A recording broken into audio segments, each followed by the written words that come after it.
The second bill won House approval just today, a redesign of Iowa's area education agencies. WHO 13 Zach Fisher is at the State House following this version of the bill because, as we've heard, Zach, the governor had an idea, the House has an idea, the Senate may have a different idea, but you have the very latest on what the House did approve.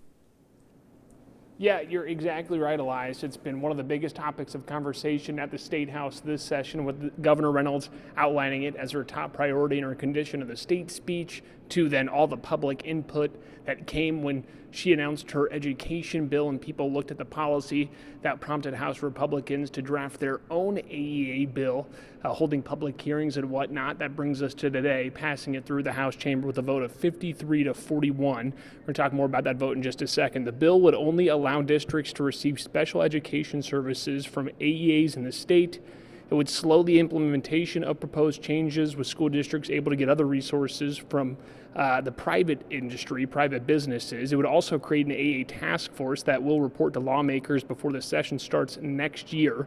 The House held several subcommittees and a public hearing on this policy over the course of the last month and a half or so. Now, during debate, House Democrats arguing that these changes aren't necessary and worried that these changes would hurt kids.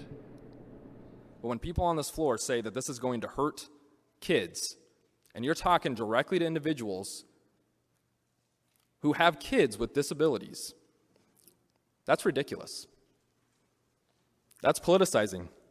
I never politicized this once. I've never once looked at this as a partisan issue, or a political issue, or even a philosophical issue. It is simply a question for the body. How do you best improve outcomes for our students, and specifically our students with disabilities?